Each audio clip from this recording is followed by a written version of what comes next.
Sa video natin ngayon mga maestro ay pag-usapan naman natin itong tungkol sa PBB 2022 SARO release. Ngayong araw po yan, September 19, 2024. Ayan, so good news po mga maestro kasi sa tagal-tagal pong panahon na wala pong mga update about sa PBB 2022 SARO, no, maging sa ibang mga ahensya po ng ating pamahalaan. So ngayon po ay magandang balita kasi ngayon lang po ulit nagkaroon ng SARO for how many days or weeks na lumipas.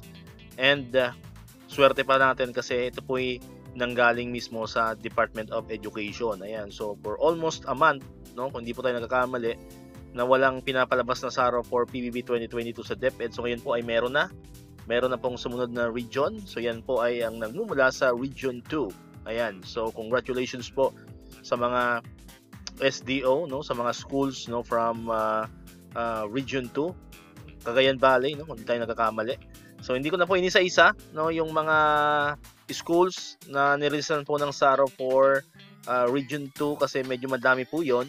Ayan, hindi ko na po siya inisa-isa. Anyway, as always, nangyayari naman po na kapag ka nag-release na po ng SARO sa isang region, ay tuloy-tuloy na po yan. Kung hindi man lahat ng school from Region 2 ay nabigyan ngayong araw, so expected po natin yan na for the coming days ay dire-diretso na po yan hanggang sa ubos po lahat ng school, no, from Region 2 na marilisan po ng SARO for PBB 2022. So at least, good news po yan, no, sa mga kamaestro natin dyan sa Region 2, Cagayan Valley. Ano po mga kamaestro?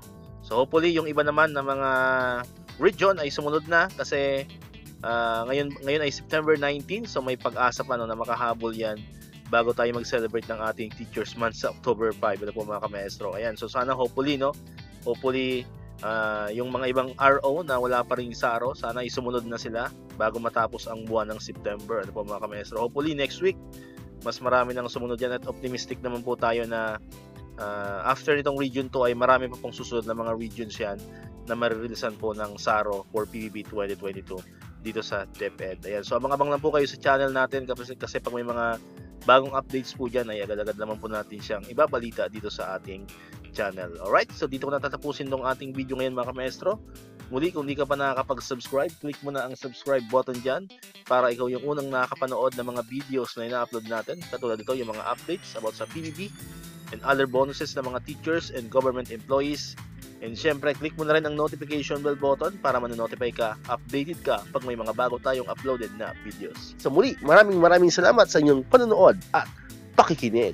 Once again, El Maestro, see you on my next vlog. Bye-bye!